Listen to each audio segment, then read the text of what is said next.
Nguha mi og gabi.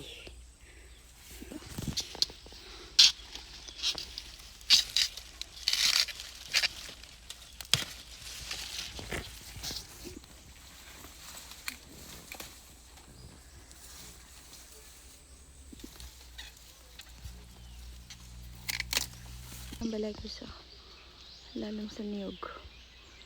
Diba? Hindi ko alam balay. Kubo. Pero nindot siya. Nakasilalang sa niyog. Diba? Bugnaw kaayo. Lemongrass. Oh. Tamba ko ng lemongrass. Altangad. Naapoy laing klase sa gabi. Violet. Manguha lagi mi og para laing. Maglaing ko kay gimingaw ko ani. But pwede ba ni? Kuha na to ni. Na siya gamay. Kuan. Oo. Wait lang. So yung anak takakugihan karon. Oh. Yung anak takakugihan karon. Nang huwag yun og mga ingani. Oh. Uy, kakit sa mga baktin. Oh, chik chik chik chik chik chik. Big, big, big, big. Big. Kasabay na kailan eh. Sweetest. Oh, fresh. Pang sagol-sag, ano, sudan. Oh, kanindot sa orchids. Uy. Oh, kanindot kayo sila orchids. Kanindot mga yun eh. Ay na mga kabuwakan. Oh, nindot kayo sila palibot guys. Oh, nindot kayo ilang buwak. Kadagkag buwak. Ka-colorful. Fresh ka ilang palibot. Green. Tapos may mga buwak-buwak. Kanindot. Nagagulay. Oh. Napa oh. Lain na po color oh. Oh, kanindot. Lahat prutas oh. Ay. Ano, sino makarelate? Oh, kaibigan mong balimbing. Ayan oh, daming bunga. Dami nila. Hingi tayo. Doon na namin kami papunta. Lapad ng kalupaan nila dito. Pagod na ako. Pawis na tayo. Pero minsan lang din naman tayo dito. Kaya sulitin na madami tayong content. Ito lang maganda sana eh. Sa bukid. Madami kang magagawa. Ayun oh. Dami kang mag-content. Kahit feeling vlogger tayo. Kahit wala tayong views. Pero okay lang yan. Try and try. Malay natin. Palarin din tayo. Ayan, may kambing. Oh, madami silang mga hayop dito. May kambing, may baka, may kalabaw, may baboy. Yun ang mga ano din nila. Manukan.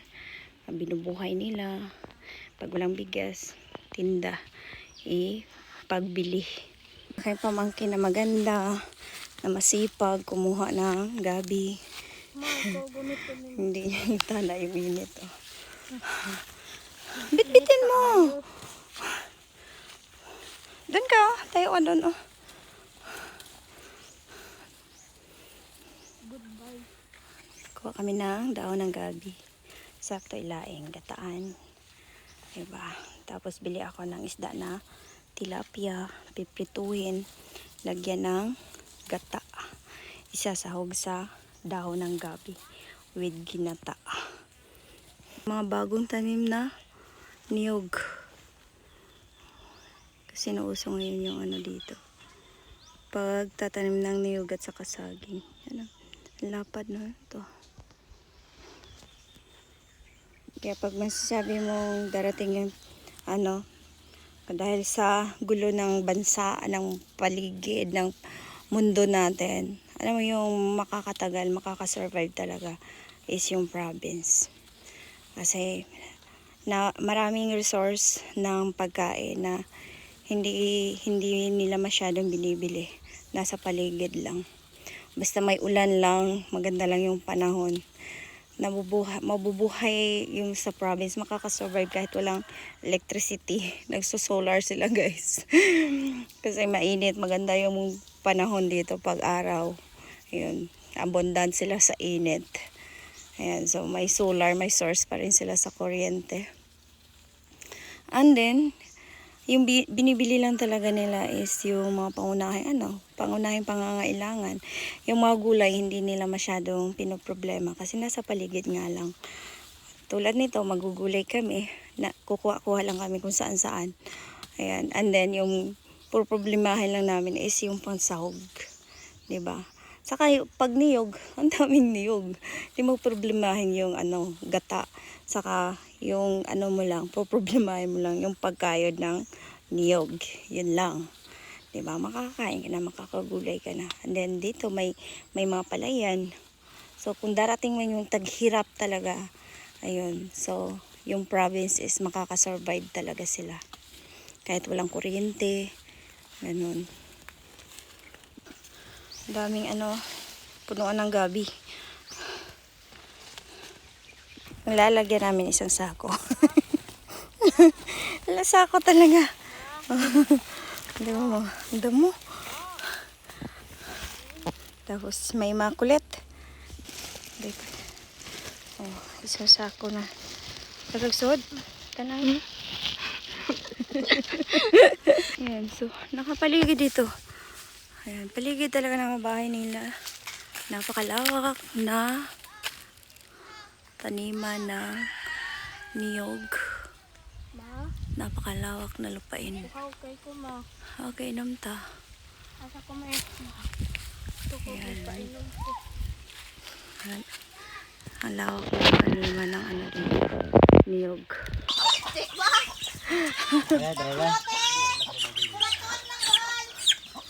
Daghan man ako. Second yan, buwang. Dan. Arat no? Yan, lagi ba kamu? Kanapa?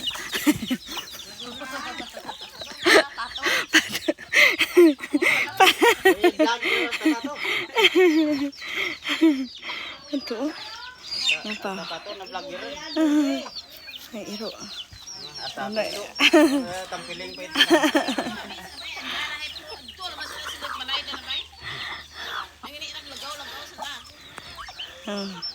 Agan sila binuhi.